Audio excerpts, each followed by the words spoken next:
부부가 같이 나가면 뭐 먹을까? 그러면 그 얼마짜리야? 이런 건 머릿속에서 금방 계산하잖아요. 스테이크? 아, 너무 비싸.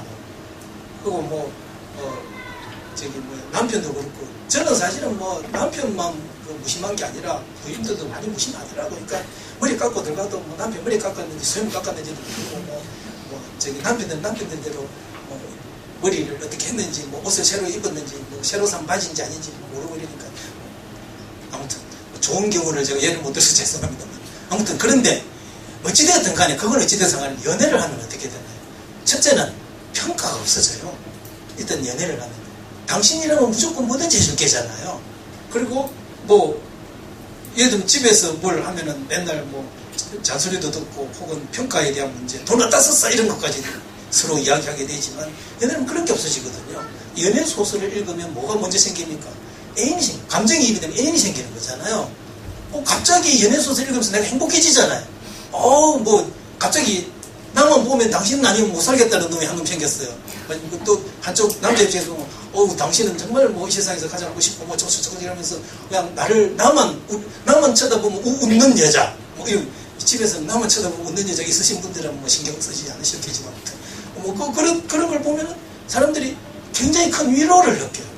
굉장히 힘들고 괴롭고 여러분들 한국 드라마들이 수많은 드라마들이 끝도 없이 멜로를 치고 있는 이유가 그런 거예요. 평소에 굉장히 힘들고 괴롭고 피곤하거든요. 복잡한 생각하기 싫거든. 위로받고 싶거든요. 사실은 연애소설은 위로용 소설로는 최고인 거예요. 그게. 그럼 예를 들면 아이들 같은 경우만 하더라도 지금 아이들이 얼마나 힘들어요. 끊임없이 평가받잖아요. 그러니까 엄마 아빠 집에 와서 평가받잖아요. 끝없이 평가 없는 데가 없는 세상에 살잖아요. 그러니까 아이들이 일찍 연애를 시작하는 이유도 그런 거예요. 평가 안 받고 싶으니까. 그냥 무조건 네가 이뻐, 네가 좋아 이런 말 듣고 싶으니까. 그래서 하는 거예요. 연애소설 읽으면 그게 최고라고요. 나의 자존감을 살려주는 데는 연애소설만큼 좋은 게 없어요. 그래서 연애소설 읽으면서 힘이 나면 나도 살아야 되겠다 해가지고 내 인생도 소중한 것 같아요. 왜냐면 내가 없으면 쟤 죽을 것 같거든. 내가 지금 힘들어하니까 쟤가 가슴 아파하잖아요. 내가 연애소설 읽으면서 너무너무 행복해지죠.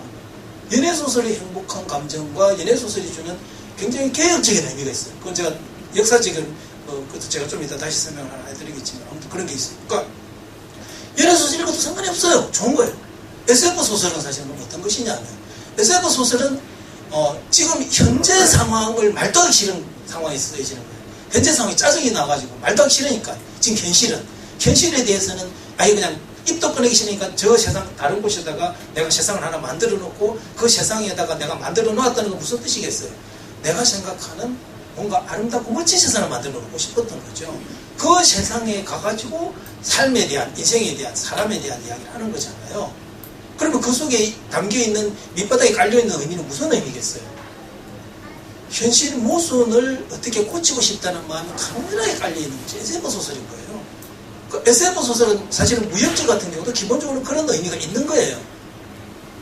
문제는 그런 것들에 빠져 있다가 보면 비현실적이 될 수 있다는 그 정도의 차이는 좀 있죠. 그렇지만 아까 제가 말씀드렸잖아요. 책을 읽을 때 어떻게 읽으라고 그랬어요. 즐거움을 어떤 책이든지 그 책에서 얻을 수 있는 최대의 즐거움을 얻는 것이 첫 번째 즐거움이고 목적이고, 두 번째는 그 즐거움을 혼자 끝내버리면 아무것도 아닌 것이라는 거예요.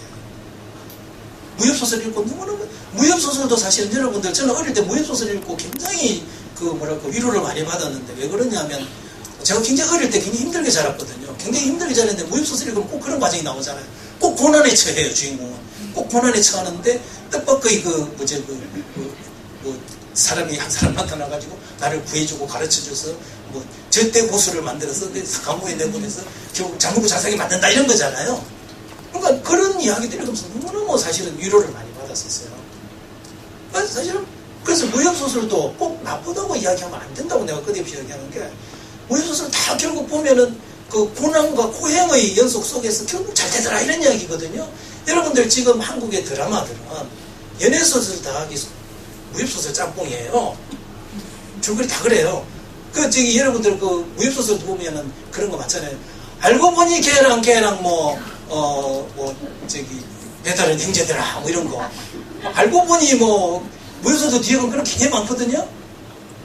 그러니까 그런 즐거움과 재미를 통해서 비현실적이라거나 그게 빠지면 안 된다 이런 생각하기 이전에 결국 책을 그러면 왜 보느냐를 생각해 볼 필요가 있는 거예요. 책을 보면서 제일 첫 번째 즐거움은 다른 거 다 빼놓고 내가 위로를 받는 거예요. 즐겁고 행복하고 위로를 받는 거예요. 여러분들 애들이 비디오나 게임만 하는 이유는 하나밖에 없어요. 위로받는 거예요. 위로받는 거예요. 스트레스 푸는 거잖아요. 비디오가 그냥 더 재밌는 거죠. 여러분들 그 책과 관련된 일을 하는 사람이 집에 가면 책 안 봐요. 출판사 편집자들 집에 가면 책 보지 않아요. 저도 제가 전에 그 강의하고 나서 아이들한테 질문을 하면 선생님 먼저 책 보세요. 그러면 글쎄 나는 시간 나면 집에 가서 미드 먼저 보는데 저는 미드 다 봐요. 미드 다 보고 그럼 언제 책 보세요? 그러면 미드 다 보고 시간 나면 그때 책 보는데 제가 그러거든요. 그럼 하루에 몇 시간씩 책 보세요? 한 7, 8시간 보는데 내가 그래서 진실이에요. 다. 아무튼 그러니까 중요한 것은 그러니까 첫 번째로 중요한 것은 그러니까 책을 내가 즐겁고 재미있는 책을 읽기 시작을 하고 내 길을 찾아가는 것이 중요한 것이고 우유소설이라고 해서 나쁘고 SF 소설이라고 나쁘고 포르노라고 해서 나쁘고 그렇지 않다는 것을 알고 들어가야 된다는 거죠. 그리고 중요한 것은 읽고 나서 나와 가장 가까운 사람 몇 사람 혹은 뭐 인터넷을 통해서도 그래서 저는 사실 페이스북이 참 좋은 매체라고 생각하는 그런 거거든요. 내가 재미있고 즐겁게 읽은 책을 솔직하게 어른들이 배워야 되는 것 중에 또 하나가 뭐냐면 있는 그대로 솔직하게 감상을 쓰는 것부터 배워야 돼. 지금 아이들도 사실은 글 쓰는 걸 잘 못 쓰는 가장 큰 이유가 뭐냐면 남들에게 보여주려는 글을 자꾸 써요. 독후감도 남들에게 보여주려는 글을 쓰게 만드는 그 원흉 중에 하나예요. 그러니까 모든 책은 내가 읽고 나서 있는 그대로 무식하든 어쨌든 느끼는 그대로를 표현하는 것에서 시작을 해야 되는데 그래야 말 그대로 힐링 효과가 시작이 되는데 뭐 남들이 내가 이렇게 써놓으면 뭐라 그럴까 그래서 남들이 이 정도는 써야만 그거 아무 소용없는 글이 돼버려요. 그거 보고 남들이 네 생각이 그러니 내 생각이 이런데 해봐야 그거 내 생각 아니었는데 무슨 상관이 있어요. 토론이 안 되는 거죠. 있는 그대로 토론을 줄 알아야 돼요. 이거 제가 뭐 좀 다른 얘기는 한데 제가 옛날에는 시를 쓰고 싶어 했는데 저는 뭐 시에서는 시의 재능이 없는 것 같아서 저는 나중에 일찍 포기했는데 저랑 같이 시를 썼던 처음 친구 같은 경우는 걔가 대학교 4학년 때 만나가지고 같이 시 공부를 했는데 대학교 4학년 때 처음으로 쓴 시를 제가 아직도 기억해요. 나무는 나무는 두 손 벌리고 여러분들 저기 동시 같은 걸 써왔어요. 어린애가 아니고 장난도 아니고 처음에는 미쳤나 그랬었거든요. 걔가 시인이 됐어요. 우리 그 같이 시 공부했던 중에서 단 하나 걔가 시인이 됐어요. 시 잘 써요 지금. 굉장히 잘 써요. 이게 무슨 소리냐면 그러니까 결국 실제의 힐링 효과라거나 실제 독서를 통해서 뭔가를 배우고 싶다면 독서를 통해서 책을 읽고 나서 하고 싶은 말을 있는 그대로 털어내는 것부터 배우지 못하면 어차피 소통은 물 건너가는 거잖아요. 그런 의미에서 페이스북은 참 좋은 공간이라고. 내 얼굴 안 보여줘도 되잖아요. 그거 누군가 어떤 이야기해도 상관없잖아요. 마음에 드는 소리만 들으면 되잖아요. 뭐 나랑 생각이 좀 다른 사람 의견이 들으면 정치할 만한 건 정치하면 되잖아요.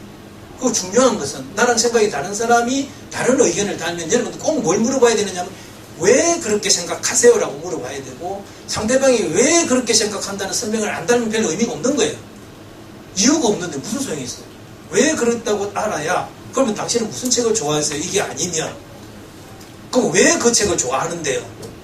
그런 방식을 통해서 소통하는 것 그런 과정을 거치면 처음에 여러분들이 예를 들어서 무슨 책을 어떻게 읽기 시작하든 시간이 많이 흐르면 당신은 나는 내가 가고 싶은 어딘가로 가고 있어요. 그 길은 내가 가고 있다는 거예요. 내가 찾아가지고 내가 가고 있다는 거죠. 예를 들면 저는 지금까지 이제 말씀드린 것 중에서 여러분들에게 용기를 좀 더 드리기 위해서 제가 조금만 더 드리면 제가 저기 서울대 가서 강의를 한번 좀 했었는데 강의가 끝나고 나니까 이 아이들이 딱 하나 질문해요. 선생님 책 재밌게 잘 보시고 열심히 재밌게 사는 거 알겠는데요. 선생님 한 달에 얼마 버세요?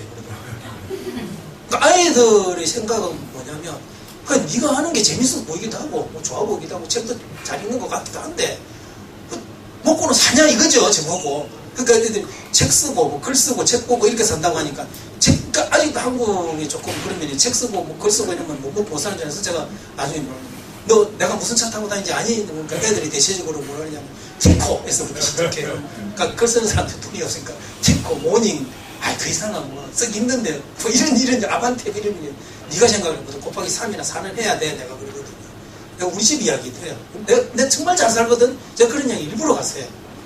나는 정말 이 일만 하고 우리 아버지한테 받은 돈도 없이 내가 번 돈으로 굉장히 잘 살거든. 책 읽고 즐겁고 행복하게 살면서. 그거 또 뭡니까? 저는 제가 하고 싶은 일, 즐겁고 행복한 일을 찾아서 했기 때문에 제 친구들은 집에 들어가가지고 우울증 걸리는데 저는 점점 바빠져요. 딱 힘들어요. 바빠서. 글도 자꾸 써야 되고 강사료도 더 올라가고 글값도 자꾸 올라가고 죽을 때까지 할 수 있는 일이에요. 얼마나 행복해요. 결국 여러분들이 자기가 하고 싶은 일을 찾아가기 시작하면 그런 결과가 올 거라는 거죠. 제가 뭐 위화감 조성 때문에 제가 얼마나 잘 사는지는 여기서 끝내겠습니다. 그 얘기를 제가 말하자면, 그러니까 여러분들이 책을 읽을 때 말하자면 아까도 말씀드렸듯이 그냥 용기를 내서 그냥 내가 재밌는 읽기 시작해라는 잊지 않았으면 좋겠다. 그러니까 예를 들면 제가 책을 읽은 과정을 그냥 간단하게 설명드리면 저는 3살 때 만화를 보기 시작을 했대요. 3살 때 아자가니 그때 만화방에서 살더라고요. 만화방에서 살다 보니까 한글을 깨치더라고요. 한 2년 하면은 그림책 보고 이렇게 깨쳐져요. 깨쳐지니까 머리가 꼭 안 좋아도. 그러니까 어쨌든 한 5살 때부터 무협지 봤어요. 무협지 한 2년 보니까 뭐 다 그 이야기 나오면서 무협지 빨리 뗐어요. 무협지 떼고 나서는 그 다음에 뭘 했느냐면 화투를 치기 시작했어요. 여러분들 화투, 제가 애들한테 게임이 꼭 나쁘다고 하지 말라는 제가 말씀드리는데 화투를 치면 굉장히 좋은 점이 있어요. 첫째는 숫자 감각이 굉장히 발달해요. 7 더하기 5는 12. 그때는 어릴 때 빨리 안 되잖아요. 8 더하기 7은 15 이런 것들은 숫자 감각이 왕성해지고 막 완벽한 숫자 감각. 제가 그래서 화투를 치면서 사실은 곱하기까지 다 배웠어요. 예전에 땡 같은 것들이 있으니까. 그래서 곱하기를 배우고 했는데. 두 번째는 뭘 배우냐면 기억력. 그러니까 집중력과 기억력을 배우죠. 화투판은 사실은 상대방이 뭘 쥐고 있는지, 나온 것은 무엇이었는지, 앞으로 뭐가 어떻게 될 것인지, 그것들을, 나오고 들어간 것들을 기억을 해야 되거든요. 완벽한 기억력, 집중력, 이런 것들은 아주 그 당시 제가, 뛰어난 기억력을 가지게 되고, 세 번째는 함께 하다 보니까 사회성을 키우게 되는 거죠. 그걸 제가 한 1년 하고 나니까 이제, 그것도 뭐 해보니까 다 비슷비슷하더라고요. 그래서 이제 은퇴를 하고, 이제 바로 이제 뭐로 들었냐면, 추리소설 읽기 시작했어요. 근데 재밌는 책을 읽게 돼요. 추리소설 읽기 시작하면서, 그 다음에 추리소설 나오고 한 300몇십 권이 시리즈겠는데, 이것도 다 읽고, 또 이제 재미가 없으면 그 다음에는 한국 문학 읽고, 그 다음에 이제 세계 문학 읽고, 그 다음에 인문학 책으로 들어갔어요. 그러니까 저는 인문학 책으로 들어갈 때까지 제가 재미없어서 읽은 책은 하나도 없어요. 다 재미있어서 읽기 시작하고, 재미를 따라 들어가고, 거기까지 갔던 거예요. 그래서 아무튼, 여러분들이 나중에 이제 지금 사실은 제가 말씀드리면 세월이 물론 필요한 이야기이긴 한데, 사실은 많은 분들이 책 읽기와 관련해가지고 욕심을 내다 보면 조급해지는 면이 좀 있어요. 근데 책은 아무리 조급해도 소용이 없어요. 안 돼요, 그거. 왜냐면 여러분 생각해보세요. 아까 제가 말씀드린 이 세상에 책은 750만 권이 있다는데, 한 해에 또 그런데도 15,000가지 계속 나온다는데, 내가 읽을 수 있는 책은 1년에 잘 읽어도 한 50권 읽어요. 어차피 방법이 없는 거예요. 저는 책이 한 10,000권인데 어떻게 되면 10,000권을 읽을 수 있느냐 하면, 책을 계속 읽어 나가다 보면 어느 때가 되면 책의 내용이 다 다르지 않아요.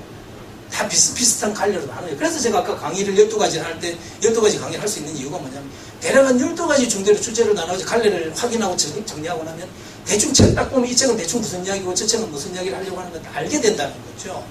그러니까 그때쯤 되면 책을 읽는 속도가 굉장히 빨라져요. 속독이 저절로, 그러니까 속독은 기술이 아니고 저절로 몸에 배이는 거예요.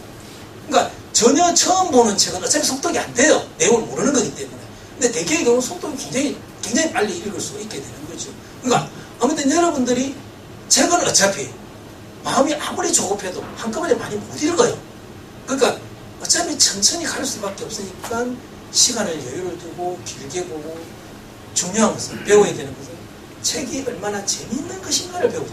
책을 가장 빨리 읽는 방법은 책에 빠져들어요. 여러분들 소설, 자기가 좋아하는 소설 읽어본 사람 다 알잖아요. 안 끝났으면 좋겠잖아요. 어느새 읽다 보면 다 끝나가고 있잖아요. 그게 가장 빠른 거예요. 속도 잊어먹으라고 장면들이.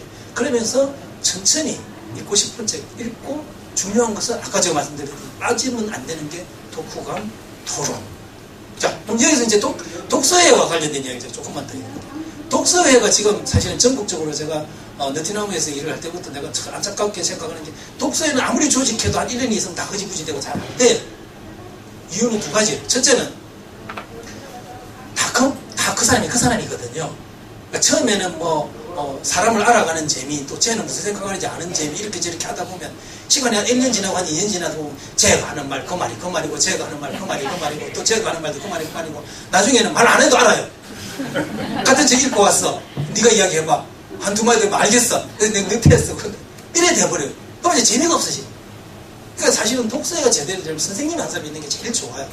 근데 제가 지금 서울에서는 사서들 저는 사실 사서를 가르치고 싶어가지고, 왜냐하면 사서들이 결국은 대민봉사하는데 중요한 역할을 하기 때문에 책에 대해서 잘 알았으면 싶어서 그 이제 사서들 독서를 제가 완전히 격주로 강의를 하면서 가르치고 있는데, 그러니까 선생님이 있으면 그것들이 해결이 문제가 안 돼요. 왜냐하면 방향을 잡아주고 나갈 수 있거든요. 그래서 저는 독서회를 지원을 할 거면, 말하자면 물론 이제 현실적으로 어려운 점은 뭐냐면 독서를 지도할 수 있는 충분한 독서량을 가진 선생님이 많지 않다는 것. 그리고 말할까 독서량을 이렇게 균형 잡힌 그 사람이 많지 않아서 어려운 점은 있는데, 원론적으로 좋은 선생님과 함께하는 것이 굉장히 중요하다는 것 하나를 말씀드리고 싶고, 두 번째는 이제 그게 잘 안 될 때 경과 과정 속에서 어떤 방법이 좋으냐면, 하나의 책을 읽고 한꺼번에 와가지고 토론하는 거 별 도움이 안 돼요, 사실. 첫째는 왜 그러냐면 독서에 짓던 모두가 취향과 성향이 같을 수가 없잖아요. 나는 지금 이거 읽고 싶은 게 아니고 나는 저거 읽고 싶은데, 우리는 이거 읽기로 했으니까 억지로 읽고 억지로 가봐야지 하는데, 처음에 한두 번 하지만 시간이 지나면 부담이 돼가지고 안 하고 안 읽고 안 하다가 한두 번 가다가 몇 번 그러다 미안하면 안 가잖아요. 그래서 깨지거든요. 그래서 제가 늘 권하는 것 중에 하나가 뭐냐면, 자기가 좋아하는 책을 읽고 그냥 돌아가면서 자기가 좋아하는 책을 이야기해라. 그리고 자기가 좋아하는, 예를 들면 5사람이, 예를 들면 독서의 멤버가 7명이면 빠지고 저쪽 평균적으로 5명은 나올 거란 말이죠. 그럼 5사람이서 그냥 누군가 한 사람이 자기가 좋아하는 책을 열심히 공부하고 준비를 해가지고 와서 다른 사람 안 읽었다는 걸 전제를 하고 열심히 잘 설명해주고 자기의 의견을, 맞아, 독후감을 잘 달고, 그 과정 그렇게 한 다음에 나머지 회원들은 질문하라고, 설명 다 들은 거 질문하게 만드는, 질문하면서 토론하게 만드는. 아까 제가 말씀드린 거는 거죠. 그러니까 내가 안 읽어봤지만 내가 이미 발표를 통해서 이 사람들이 내가 무슨 책을 읽었다는 걸 알게 해주고, 거기에 대한 내 소감을 이야기하는 그런 사람이 그 내용만 바탕으로 토론을 하라. 아까 제가 말씀드린 거 똑같은 과정이죠, 그게. 그러니까 내가 즐겁고 재밌고 내가 좋아하는 책 읽었어요. 읽고 나서 독후감을 써서 함께 토론하는 과정. 하다 보면 분명히 나랑 생각이 같은 사람이 있고 내 생각이 분명히 다른 사람이 있고 다른 길을 제시하는 사람이 있을 거예요. 그렇게 함으로 해서 그게 뭡니까? 그게 아이들인 경우도 제가 늘 아이들도 그걸 보내는 거거든요. 나랑 생각이 다른 사람과 함께 살아가는 방법을 배우는 것 중에 하나이고, 또 나랑 생각이 전혀 다른 사람과 소통하는 방법을 배우는 중요한 과정이에요. 그게 결국 뭡니까? 책을 읽는 이유는 두 가지거든요. 굉장히 첫 번째 굉장히 위로를 받는 것이라. 두 번째 것은 뭐냐면 나랑 생각이 다른 세상을 이해하고 받아들이는 과정이거든요. 그러니까 거기까지를 해야 책을 제대로 읽었다고 볼 수가 있는 거죠. 그래서 여러분들이 독서회를 할 때 중요한 부분이 그 부분이라는 걸 잊지 말아야 돼요. 그러니까 독서회는 꼭 같은 책을 하나 읽고 지금 하는 방식으로 하면은 대개의 경우는 시간이 지나면 문제가 될 거라는 거죠. 자, 시간이 모자랄 줄 알고 말을 굉장히 빨리 했는데 다른 이야기는 남아 있습니다만, 아무튼 혹시 여기까지 비교적 지금까지 별로 못 듣던 이야기들이죠, 그죠? 질문이 있으면 질문을 잠깐 하시고, 질문이 없으면 이야기로 돌아갈게요. 그래서 사람들이 돌아갈게요 그러면 다들 못 돌아가게 하더라고요. 자, 질문 있으면 질문하시고, 아니면 하던 이야기 중에서 역사 이야기를 잠깐 하겠습니다. 하던 이야기 할까요? 이상한데? 질문을 많이들 하시는데. 자, 제가 이제 여러분들에게 뭐랄까, 이제 역사 이야기를, 아유, 네, 여기 위에 거예요.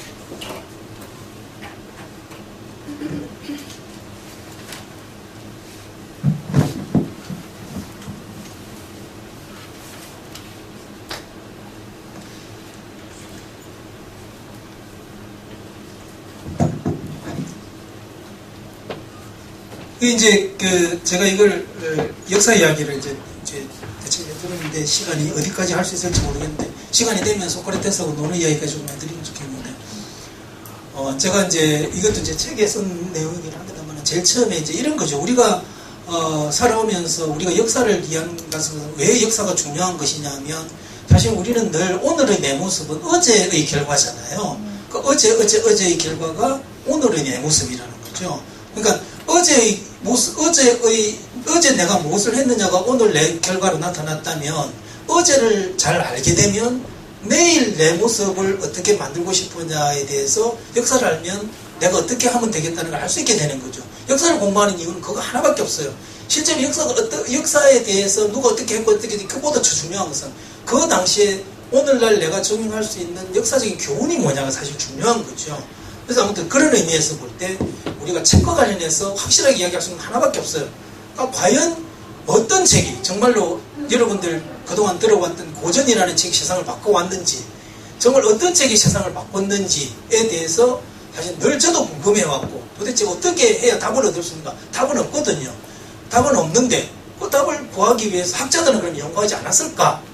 제가 조사를 해보니까 외국의 학자는 로버트 탄튼이라는 사람이 25년 동안 프랑스 대혁명이 일어나기 전에 프랑스 사람들이 무슨 책을 읽었는지를 연구를 했어요. 굉장히 중요한 연구였죠. 뭐가 세상을 바꿨느냐를 물어보고, 한국에서도 그 이후에 어떤 일이 있었냐면 근대의 책 읽기라는 책을 쓴 천정환이나 서울대학교 교수인 갑자기 이름이 생각나네. 하여튼 나이가 많이 갑자기 이름이 생각나네. 말하자면 이거랑 비슷한 연구가 한국에서도 있었고 결론도 거의 같아요. 결론도 거의 같은데, 제가 오늘 설명을 드리고 싶은 것은 이제 원래 애초에 연구했던 이 부분인데, 이거는 너무나 명확하기 때문에 제가 이거 소개를 많이 해드리는데, 그러니까 프랑스 대혁명 이전에는 세상이 어땠느냐 하면 여러분들이 어떻게 이해를 하셔야 되냐면, 조선도 마찬가지였고 유럽도 마찬가지였는데, 인권이라고 할 때, 사람이라고 할 때 사람은 뭐가 사람이냐면 귀족 남자만 사람이에요. 나머지 사람이 아니에요. 그러니까 조선도 마찬가지고 그때도 마찬가지였는데, 귀족들은, 그 당시 귀족들이나 실제로 예를 들면 조선의 양반들 같은 경우는 어디까지 심했었냐면, 양반들이 기분 나쁘면 나가다가 어디 집 들러가지고 사람 하나 패 죽이고 이래도 문제는 안 됐어요. 그렇게 잘 안 하려고 했고 그렇게 하지 못하게 하는 사회적인 분위기는 있었지만 그것이 문제가 되진 않았어요. 늘 그렇게 해왔고, 사실은 사람 잡는 건 일도 아니었고, 유럽도 마찬가지였어요. 그런 것들 다 기록으로도 남아있어요. 조선도 남아있고 다 남아있어요. 근데 그 당시 하층민들은 도대체, 그럼 사실 여러분도 궁금하지 않았어요? 덩치도 좋고 힘도 센 놈들이 왜 나약한 그 사람들이 얻어맞으면서 가만히 있었을까? 목숨까지 잘려 나가는데도 저항하지 않았을까? 굉장히 이상하잖아요. 그게 뭐냐면 정신적인 문제였던 거예요. 그 사람들은 무슨 생각까지, 실제로 여러분들 면제부에서 잘 드러나는데요. 면제부는 여러분들 오늘날 들으면 굉장히 이상한 짓이다라고 하지만, 그 당시 사람들은 실제로 그 당시 신부들은 어땠냐면 면제부 목록표를 가지고 다녀요. 아버지가 돈 훔친 것은 몇 푼, 이렇게 다 가격이 적혀지는 거 가지고 가가지고 그 시골에 가가지고 딱 판 벌려가지고 앉아가지고 책상에 오늘 같은 영업사원처럼 딱 앉아요. 앉으면 그 동네 사람들이 쫙 줄 서가지고 나와가지고, 그럼 나는 얼마 내고 돈 얼마 내고 이제 끄하고 나. 이게 그냥 그 사람들이 안 믿은 게 아니라 실제로 그래 믿었어요. 그리고 하층민들은 심한 경우는 어디 가냐면, 루이 16세 때 이제 프랑스 대혁명이 일어나는데, 프랑스 대혁명이 일어나기 전에는 왕의 손만 만지면 어떤 병도 낫는다는 믿음을 가지고 있어요. 그만큼 무슨 얘기냐면, 하층민 자신이 그러니까 비루하고 위에 있는 사람들, 귀족들은 얼마나 고귀한 사람인가 하는 것에 대해서 정신적으로 이미 찌고 들어가 있었던 상황이었어요.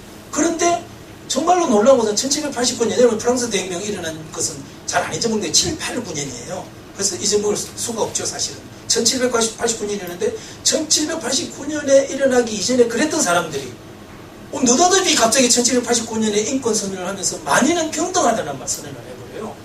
이거는 어떤 의미에서는 벼락 같은 이야기예요. 그 이전에는 제가 조금 전에 말씀드렸다시피 하층민들이 스스로가 계급을 받아들이고 있었던 상태였거든요. 근데 갑자기 1789년이 되면서 만인이 평등하다는 선언이 시작이 되고, 그때부터 전 세계는 평등에 대한 이데올로기가 그때부터 시작되는 거예요. 여러분, 동양은 언제 사실은 한번 있었냐면, 동양은 16세기 중반쯤에 이타고라는 사람과 공안파가 있었는데, 그 공안파는 지금 공안 그 공안은 아닌데, 하여튼 오해들을 했다. 아무튼 그 이야기는 길어지니까 넘어가고. 근데 하여튼 동양도 16세기쯤 되면은 만민이 평등하다는 이야기가 나오기 시작을 해요. 그렇지만 동양은 중앙의 그 전제 정권의 힘이 너무나 강했기 때문에 저항을 못하고 그대로 다 죽여버려요. 근데 여러분들 정조 때도 홍대용이라는 사람이 있던 걸 아시죠? 그죠? 북학파 중에서 홍대용 굉장히 중요한 사람인데, 홍대용 같은 말하자면 그 세도 가중의 집안에서 태어난 사람도 만민이 평등하다는 이야기를 마지막 터뜨리기 시작을 해요. 그렇지만 현실화시키는 데는 전혀 힘을 못 쓰고 다 그냥 죽여버리고 말았던 건데, 전 세계 역사에서 유일하게 말하자면 만민이 평등하다는 말이 시작된 게 프랑스 대혁명인 거죠. 그러니까 도대체 프랑스 대혁명은 어째서 그게 가능했냐라는 것이 학자들 사이에는 궁금하지 않을 수가 없었던 거예요. 그래서 이제 돌아가가지고 아까 말씀드린 로버트 단튼이라는 사람이 25년 동안 조사를 해보니까 프랑스 대혁명이 일어나기 전에 가장 많이 읽힌 베스트셀러는 세 종류밖에 없어요. 세 종류. 세 종류가 뭐냐면 아까 말씀드렸듯이 첫 번째 책이 정치적 중상 비방문인데, 이거는 작년에 나온 뭐 닥치고 정치 같은 그런 책이에요. 뭐 그렇겠지, 그죠? 뭐 정치 비판을 하는 거니까 뭐 가능하겠다 싶죠. 두 번째 SF 소설이에요. 아까 제가 SF 소설이 무슨 의미가 있다는 설명드리니까 이해가 이제 되시죠, 그죠? 세 번째가 포르노그래피예요. 여기서 더 재밌는 것은 뭐냐면, 우리가 알고 있는 여러분들 루소니 볼테르니 이런 사람들이 쓴, 여러분들이 지금 고전 목록에 들어있는 그런 책은 단 한 권도 안 나와요. 목록에서. 그런데 더 사실은 재밌고 놀라운 것은 볼테르, 디드로, 몽테스키에 루소 이런 사람들이 다들 똑같이 포르노 소설에 가까운 연애 소설을 써요. 그리고 그 연애 소설은 그 당시에 어마어마한 베스트셀러들이었어요. 그래서 이 경우를 여러분들이 좀 더 잘 이해하기 쉽게 넘기자면,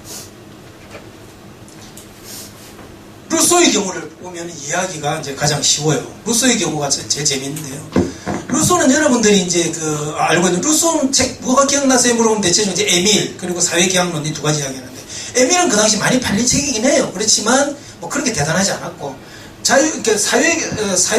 사회계약론인데 자유계약론 잘못 써있는데, 사회계약론 같은 경우는 여러분들 지금 뭐 고전 목록에도 올라가 있지만 세상을 바꾸고 저쩌고 하는데, 실제를 들여다보면 그럴 리가 없어요. 왜 그러냐 하면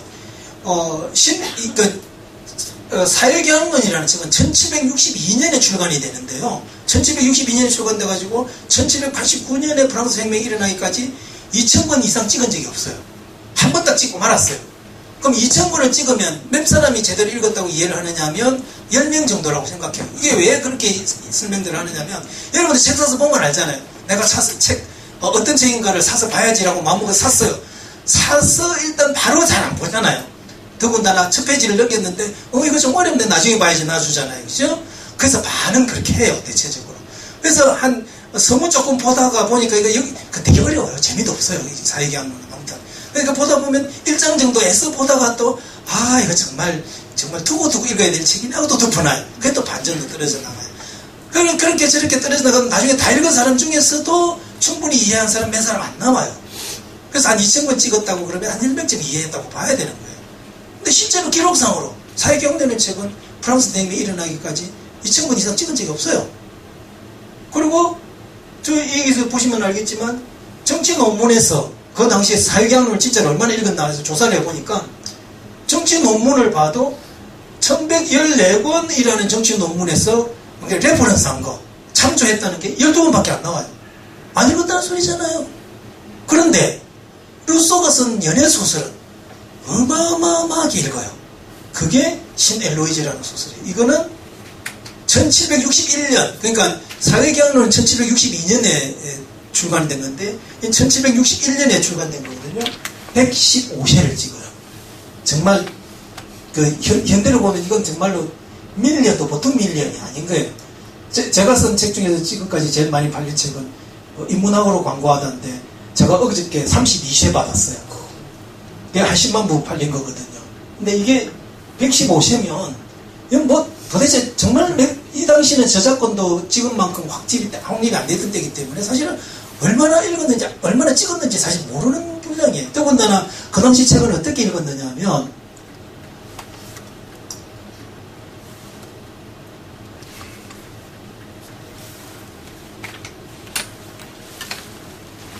어디로 갔지? 여기 있을 텐데. 이거 보시면 여러분도 이제 알다시피 그 당시에 이제 문맹률이 높았으니까 글자를 아는 사람이 많지 않았거든요. 그러면 이제 글자를 아는 사람이 가운데에서 읽어요. 그러니까 여러분들이 이제 아까 제가 말씀드린 독서 방법에 대해서 다시 한 번 더 되새기게 해주는 방법인데요. 이제 한 사람이 읽어요. 읽으면 주위 사람들이 다 이렇게 돌아서 이렇게 들어요. 듣다가 보면은 소설 읽다 보면 짜증날 때 있잖아요. 아이, 그 새끼 걔는 왜 걔를 때리지 말라고 그래. 나쁜 놈 아니야! 그렇게 해서 화를 내면은 옆에 사람들이, 야, 걔가 맞을 짓 했어. 그러면 옆에 사람이 딱, 뭐가 맞을 짓을 해. 그래도 사람이 때리면 안 되지. 그러면서